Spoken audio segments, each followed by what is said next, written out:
Aloha, y'all. It is Thursday, named after Thor, the Nordic god. Thursday, the 24th of July. It is a Jupiter ruled day esoterically. The sun is in Leo, the moon is in the last degrees of Cancer. The sun is at 1 degree Leo. When the moon hits 1 degree Leo in a few hours, it will be a new moon in Leo. Mercury is retrograding in Leo. There is a lot of astrology going on. Pluto opposite the sun and the moon. Venus squaring Mars. Venus squaring the North Node. The moon and sun squaring Chiron. Mercury squaring Black Moon Lilith. There's a lot of heavy energy, but we'll reference that as we go. So the cards I pulled for the day are the Page of wasn't the Mercury retrograde? Page of Swords, which in this deck is the Princess of Swords, so the Page of Swords, the Fool card, and the Artist Oracle card is Jeff Koons. I don't know about y'all, but this Mercury retrograde is beating me up so severely. I'm trying to stay positive, but it's not fun to hit yourself with the hammer every time you move to hit the nail, so to speak. So, on page 84, the airy part of air, the playful part of the mind, the Page of Swords, dazzling in the delight of your ambition, paying attention to your surroundings, questioning your reality, and keeping an open mind. With Venus and Gemini, with Uranus and Gemini trining Pluto and Aquarius retrograde, we need to be keeping an open mind. We're going to be resetting and recalibrating so much collectively and individually that to fight it is only to resist, and the resistance is going to cause the suffering, basically. So on page 84, the Page of Swords, I call on you to live your truth. The Princess of Swords brandishes her sword artfully and precisely. Daring, she scales the heights, a true spider woman. Her domain is high up above the city streets, running and leaping across rooftops. Boasting both an agile young body and clear penetrating mind, she is a fabulous fusion of superheroine and freedom fighter, a princess with an unquenchable thirst for truth. Her nimble mind grasps and connects stimuli at lightning speed, giving her an incredible outlook and ability, a searing intellect and intelligence able to penetrate any circumstance, any drama. And there's so much drama, Sun and Leo, Moon and Cancer, last degrees, going on in the world right now. And personally, hopefully it's not overwhelming you.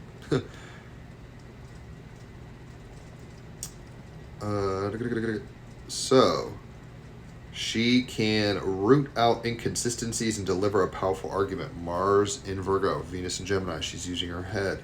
Emotions don't get in her way, as she almost marvels at the quickness of her own mind to instantly read a given situation, assimilating many facets, contrasting, comparing, synthesizing, and evaluating possible solutions. It is almost a sport for her. Equally an avid raconteur with beautiful speaking voice and wry wit, she draws out dilemmas, philosophies, and wisdom in her storytelling, appearing beyond her years. Her home is unashamedly in the sky, perched on the rooftops of skyscrapers like some exotic creature out of a scene from Blade Runner. Here, in Mercury retrograde, I can't even talk. Her mind soars freely in the sky, rising and gliding like a bird on the warm vertical currents of air, giving her a unique and calm perspective. Up high, she can see there are many other vistas to explore. She won't hesitate to sharpen and test her swords on the most challenging of these.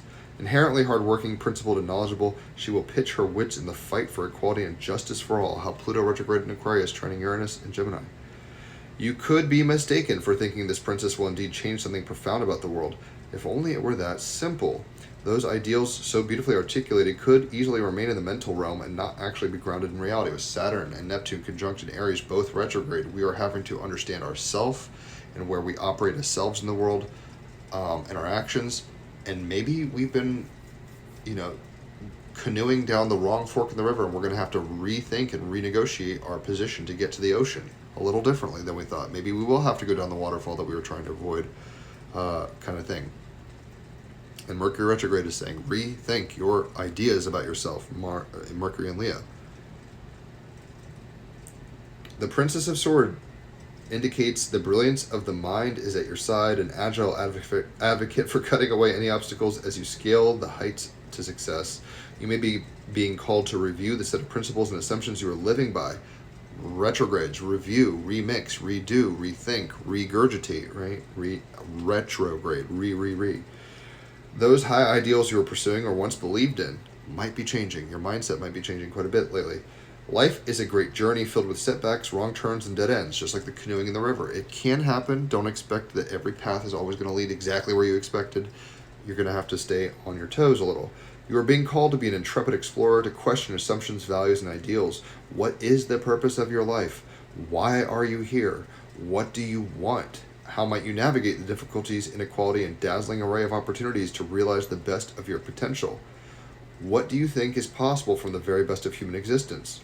The time is right for a philosophical re-examination of the meaning of life and a reacquaintance with some of the most remarkable thinkers and philosophers of our times.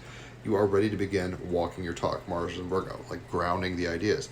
But I do think that with North Node and Pisces, conjunct Saturn and Neptune both retrograde in Aries, with Mercury retrograde, with Pluto retrograding in Aquarius, trining Uranus and Gemini, we're having to rethink how we operate on a deep level.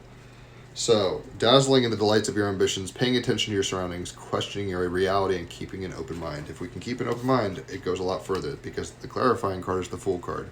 I've written music to all the major arcana. Leaving the Sideline is what this song is called, so check it out. It's a pretty inspiring little tune, dare I say. I'll post in the comments. The Sacred Clown, or the Fool card, on page 22, I laugh at the game of life. If we stub our toe and kill the furniture and burn it, and then cut off our toe and scream to the gods, we can be overly dramatic right now, right? Sun in Leo, Moon in Cancer. But we need to not lose our heads and play with life in a loose way, right? Take a leap of faith and be free. Stepping out from the void, embracing your inexperience, living in your potential, and exploring your world. We are having to leap into new domains mentally. What is AI? What is crypto? Where's democracy going? Where are we going as a species? Where am I going as a self? What kind of job will sustain me? All that kind of stuff.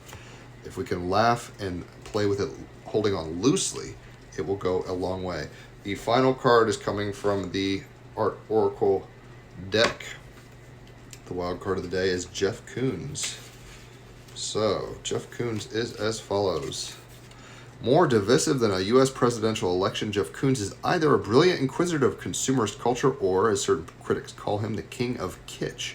Profoundly in tune with pop culture and commodity, Koons' work draws inspiration from Michael Jackson, balloon animals, and porn, among other household topics. Like his subjects, his mixed media output is likewise aggressively visible, whether large, inflated, colorful, shiny, X-rated, or vigorously banal. With so much buzz about the enormous financial worth of his art and the position of his brow, low, high, or medium, Koons could be an honorary Kardashian. The advice we're getting from Jeff Koons is your balloon can't pop. You're not going to be annihilated no matter how weird life gets. But your pop can balloon. You can be successful even though it can be difficult or weird to do so. We can scale the heights. We can go to new lands mentally and otherwise. But we're going to have to play with life and be open to the yin and the yang. It's not always just a happy day, and it's not always a sad day, right? Retrogrades end and things move forward.